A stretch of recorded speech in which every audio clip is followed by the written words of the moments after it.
Hi book friends, welcome back to my channel. Let's talk books with Shannon. I am Shannon and today we're going to do my February wrap up. I read 12 books this month. 9 of them were some sort of romance, either sports romance or romance suspense or rom-com romance. But 3 of them, 2 of them were fantasy and 1 book was literary fiction. So 9 romances, 3 non-romances. And I'm going to go in the order in which I read them. So the first book I read in the month of February was The Paradise Problem by Christina Lauren. It was a library book, so I'll pop the picture up there for you. And I'm going to try on all my romances to tell you how much spice is in a book, because that was a request that one of my subscribers asked for. So I'll try to just say light spice, no spice, medium spice, heavy spice, because not everyone likes spice in their romance books. So the first book, The Paradise Problem, we're following Anna and Liam. And Anna and Liam get married in college. It's a marriage of convenience in order to get better housing and better pricing on their housing. But it turns out in the beginning of the book, they're going their separate ways after graduation. And Liam becomes a Stanford professor, and Anna is an artist, and she stays put in the town. But he comes back to her and says, look, my family's very wealthy, and in order to get my $100 million inheritance, I have to stay married for 5 years. So he doesn't want to get a divorce after they have graduated. And not only that, but he wants her to go to a family wedding with him and convince his family that they are happily married. And the wedding's on a private island. And so this book is all about extravagance and rich people, which is always fun to read about for me. But she takes this, of course, he's going to pay her to do all this. And she needs the money because she has a sick dad. And so they go to the island, and things go from there. And the island is beautiful, the environment is beautiful, and I really felt like I could see the island, and I was part of the island, and I just really loved it. It had alternating POVs, which I always love. I would call this book medium spice, but the private island I thought was great fun. A good quote from this book, I gave this book 4 stars. And a good quote from this book was, when we care about someone, they deserve the benefit of the doubt. We have to consider not only what they did, but also why they did it. Intent matters. Love that book, and I'll continue to read Christina Lauren. I've read, 4 or 5 of her books, and they've all been 4 stars or more. My favorite being Love in Other Words. So I will continue to be a fan of their writing. Okay. Second book I read, this was a new author for me. I read Indigo Ridge by Devney Perry. In January, I read a couple of romantic suspense books, and I really, really liked them. So I wanted to kind of continue with that. And this one, we are following Winslow and Griffin. If I'm not mistaken. Yes. And Griffin is a rancher and owns his whole family. The Eden family kind of is the founder of the town Quincy. And Winslow comes to be the chief of police there. Her grandfather is the mayor. And they end up, in the beginning of the book, hooking up in a one-night stand. And neither one of them knows that the other one lives in the community. They think that they are just passing through. So they don't realize that they're going to continue to see each other on a daily basis. Anyway, so when they find that out after their one-night stand, they do try to avoid each other. Then there's a murder on the mountain and on Griffin's property. And of course, she's the chief of police, so she has to solve it. So they're kind of thrown together, working together to solve the murder. So love the banter, love the chemistry. I thought that was great. I'm really liking suspense in my romance novels now. However, I thought this was going to be a 5-star. And then the ending, I didn't like the ending of how the suspense, how the murder was solved. It just felt disconnected to the rest of the story for me. It just came out of nowhere, and I really didn't see the tie-in. The tie-in wasn't enough for me. I needed it to be just more connected. So that was a little bit of a downfall. So I ended up giving this book 4 stars. I would call this one medium to heavy spice, if I remember correctly. A good quote for this one: in the absence of clear ambition, serving others is a mighty purpose. Okay, next book that I read was a 5-star for me, and no surprise, second half of Saving Six is Redeeming Six. I read Saving Six last month, if you saw my video. And it was the Boys of Tommen series by Chloe Walsh. And I read Johnny and Shannon's story last year and started Joey and Eva's story this year. And I read the first book in January, and I read this one in February. And I absolutely love this book. I love these characters. I love this writing. I love everything about it. And I know it's words on paper, but these people are real to me. I'm so attached to them. So anyway, thank you, Chloe Walsh, for that. But so in the first book, in Joey and Eva's first book, if you saw last month, they meet each other very young at the age of 12 or so and are friends for years before they actually become boyfriend and girlfriend. And Joey, it comes from a very abusive family and a very abusive father, and tries to take care of his family, but ends up turning to drugs in order to cope. And so it's an emotional roller coaster. This book is filled with trauma. All these books are. So check trigger warnings. Lots of trauma, lots of sadness.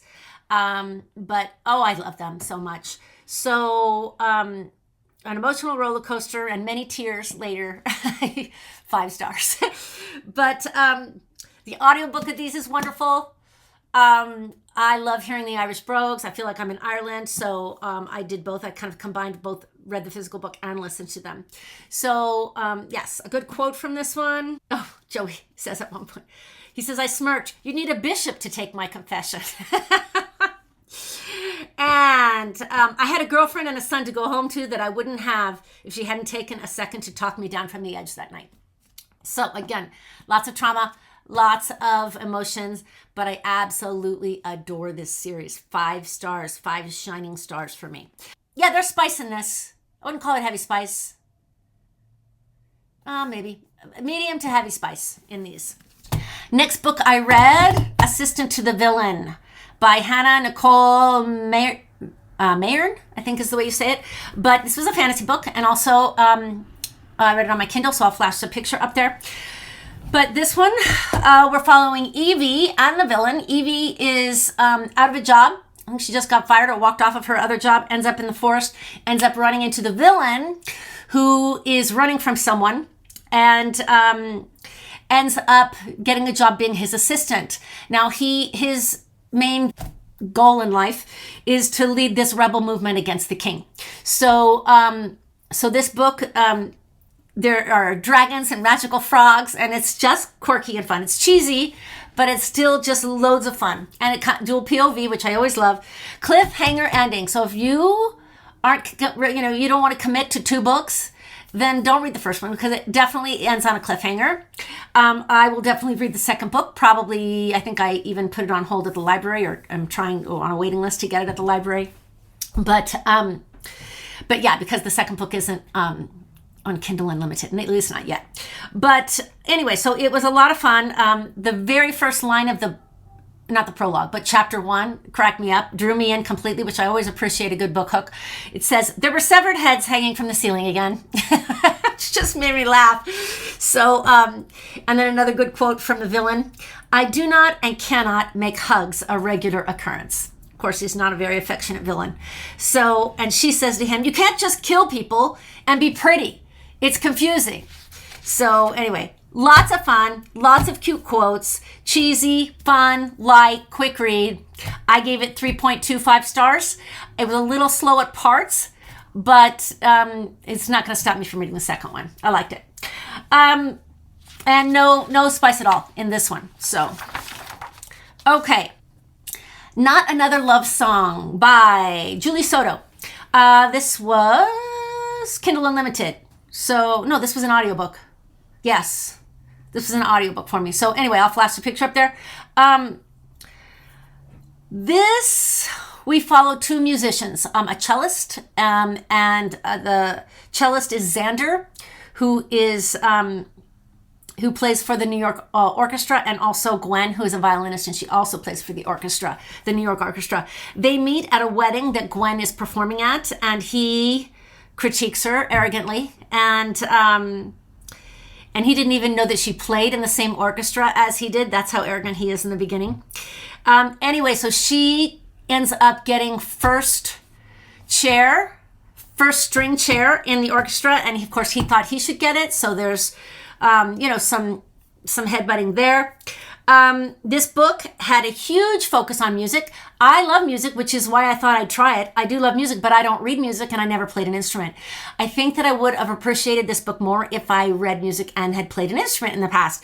I gave this book 3.5 stars, but I think it would have gotten a better score, like I said, if I had played an instrument at some point in my life. I love the family dynamics in this. I felt real. Xander has a lot of family issues that he has to work through. I thought the ending was great. I thought the spice was excessive. So this one is heavy, heavy spice. I thought more spice than what was needed. So if you don't like a lot of spice in your books, then this may not be for you, but you may be able to skip through some of it too, because it was more than what I don't mind spice in my books, but this seemed excessive. So I was like, okay. And I was just kind of, getting past it sometimes. So anyway, but still like the book, 3.5 stars. I would read another book by this author.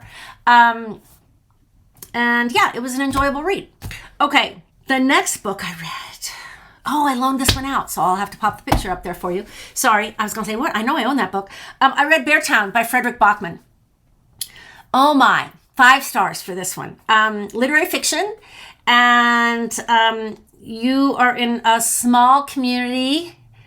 I don't even know if they tell us where it's at, in Alaska or Canada. Maybe it's Canada, but anyway, it's a very small community in a very cold place where ice hockey is everything to everyone. And their junior team has a chance to go to the finals and actually win. And then there's a violent act that happens with one of the stars of the hockey team. And a young girl is traumatized and the whole town is in turmoil.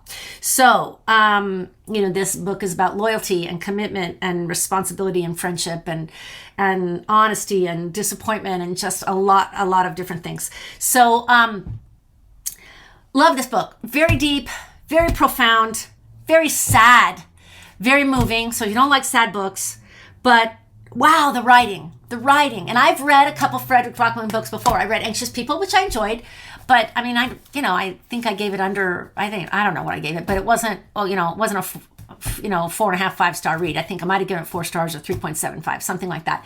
I enjoy his writing a lot. That book was my least, I've read 3 and Anxious People was my least favorite. I loved A Man Called Ove, which is another book I read by him. But this one was by far my favorite. Beartown. The writing, I don't know. It was almost haunting. I really, really was moved. So I'm definitely reading the sequels. There's 2 sequels to this, Us Against You and then The Winners. So I'm definitely in for those. Hopefully sooner rather than later. I'll get them. A quote from Beartown. Okay, I got 2. Everyone has 1,000 wishes before a tragedy, but just one afterward. What you create, others can destroy. Create anyway, because in the end, it is between you and God. It was never between you and anyone else anyway. So that was a fantastic book. Okay, next book I read, also a 5-star. This was also a romance suspense. I read Fragile Sanctuary by Catherine Coles. This was my first book by Catherine Coles. And I love this. The tropes were found family and grumpy sunshine. This book we're following Ro and Anson. And both of them have had horrible traumas in their life.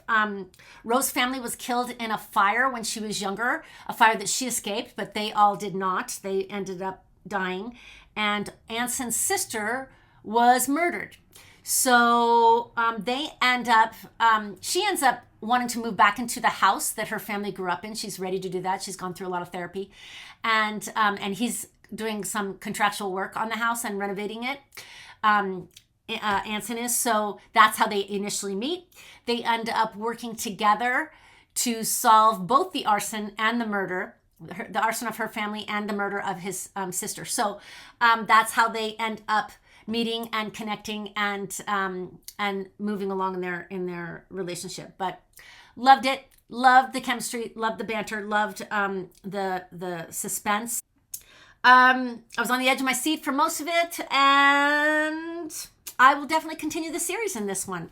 5 stars. Let's see, a quote. There's no greater gift than peace. Amen to that. None of us is just one thing. We're not all good or bad. We're a blend of shadow and light. And those and those sparks only shine because of the darkness. The end is only a chance for another beginning. Home is wherever you are. You are my sanctuary. So lots of fun quotes in this one. Really enjoyed her writing. I'm excited about reading more. And what a great cover. That's beautiful with the foiling. So pretty. It looks like a Monet painting. All right.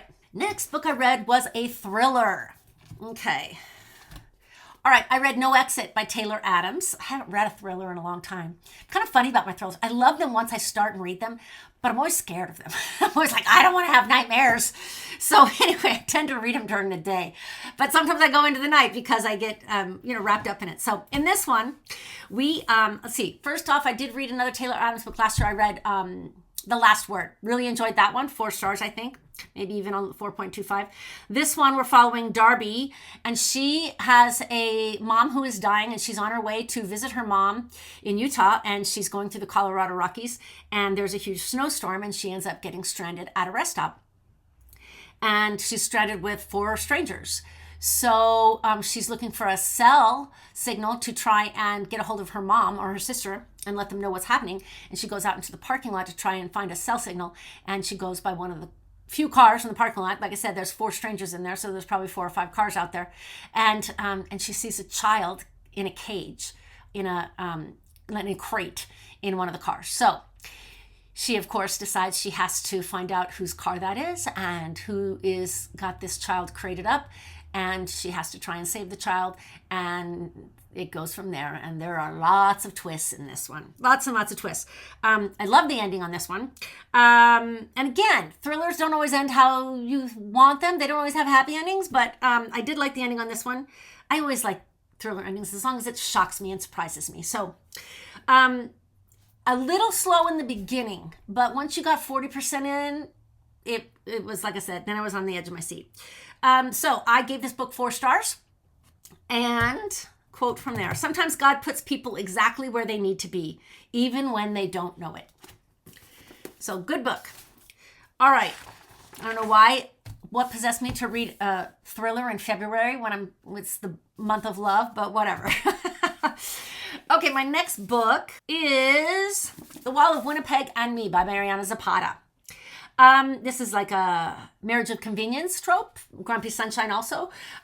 This one I picked up because I last year read a book by Mariana Zapata called All Roads Lead Here that I really, really loved.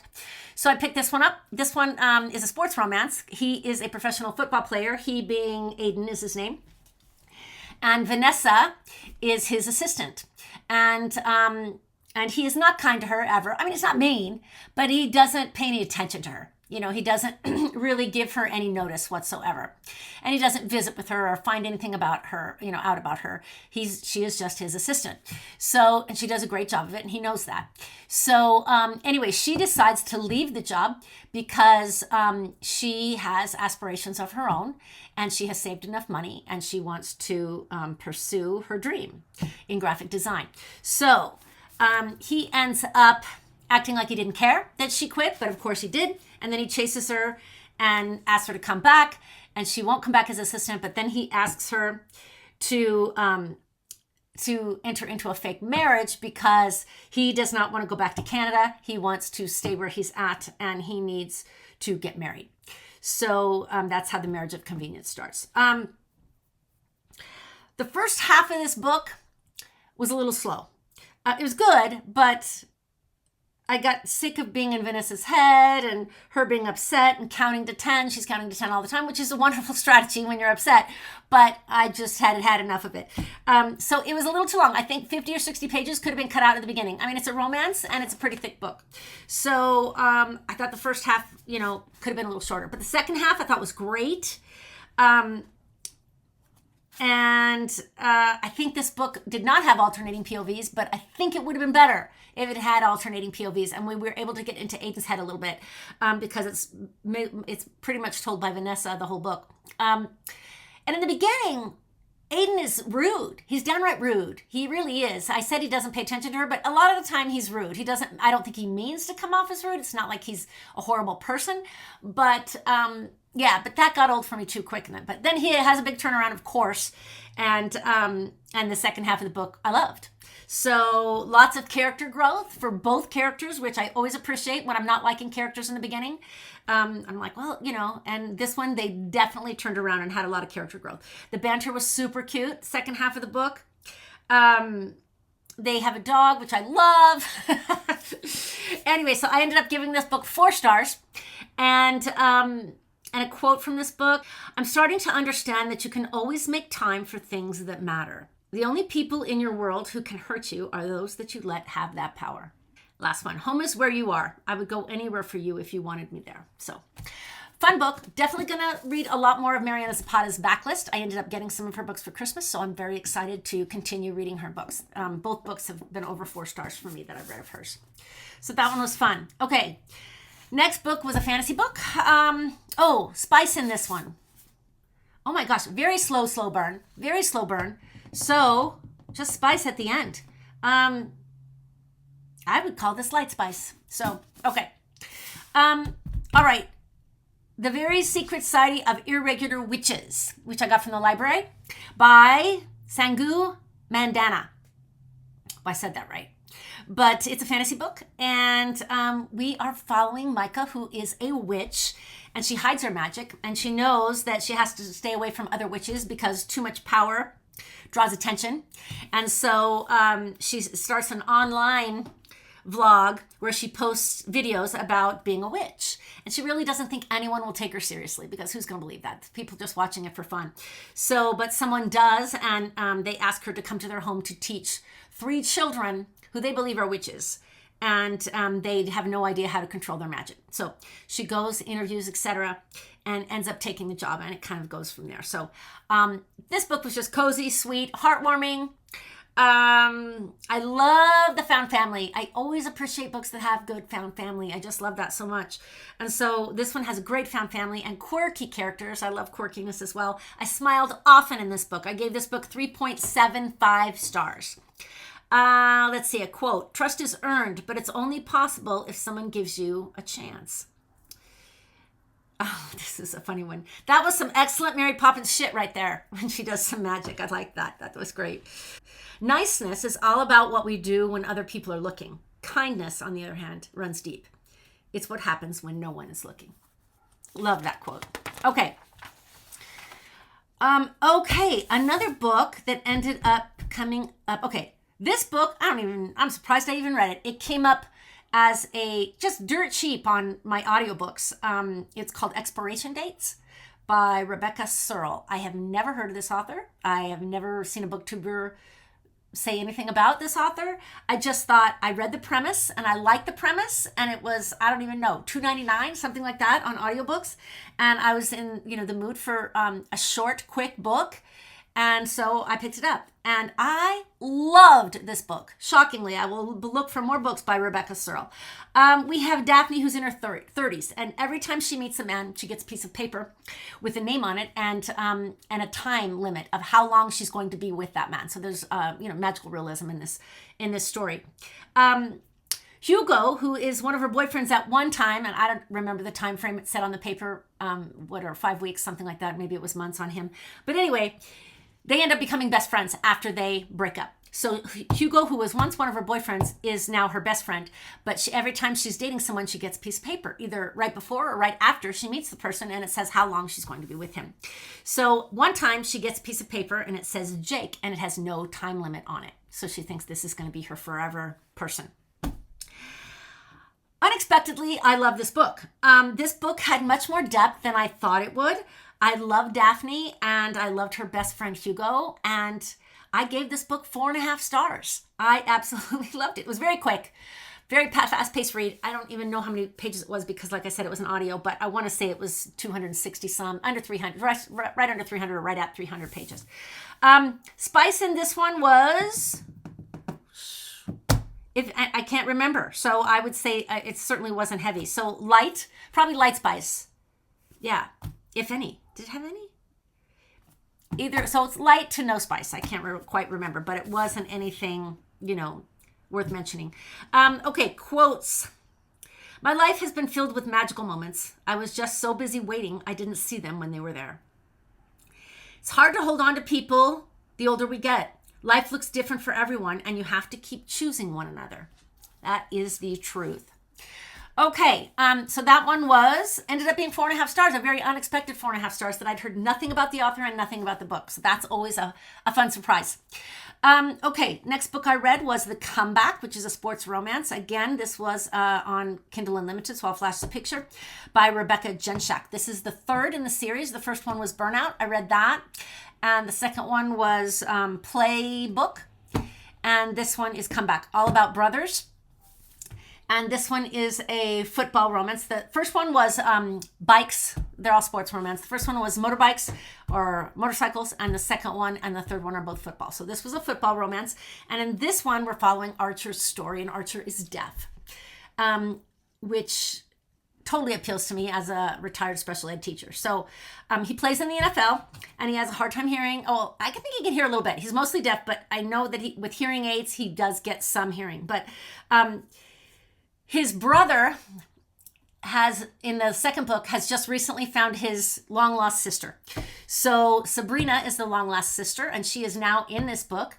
Brogan is not his true brother. It's just he's lived with them since he was young, and they've been best friends. So he thinks of him as a brother, but it's not really his brother. So this woman, Brogan's sister, is not really Archer's sister. It's just his best friend's sister. But anyway, Sabrina she comes to town to be around her brother Brogan, and she wants to open up a dance studio. And Archer doesn't believe that that she isn't in it for the money, that she isn't, just trying to be around Brogan because he's a rich NFL player. So he's very wary of her and very protective of Brogan. And sparks fly. She ends up moving in and being roommates with all of them, and sparks fly, and she ends up trying to open up her studio, and she does sign language, and he reads lips, so that's always helpful. But I love this book. So it was great. I'm looking forward to the next one in the series, which will be one of the brothers who's a baseball player, Flynn. And I think that comes out in June. So again, it's so far it'll be a 4-book series, but I gave this book 4.25 stars. I don't have any quotes from this book. Nothing really stood out to me as far as quotes go, but I like the banter and I like the chemistry a lot. So, and I'm a sports person, so I liked the sports in it as well. All right. Okay, friends, that is it for my February wrap up. Please hit like, please hit subscribe, leave me comments. I love interacting with you. Help support the algorithm. Please take care of each other. Happy reading.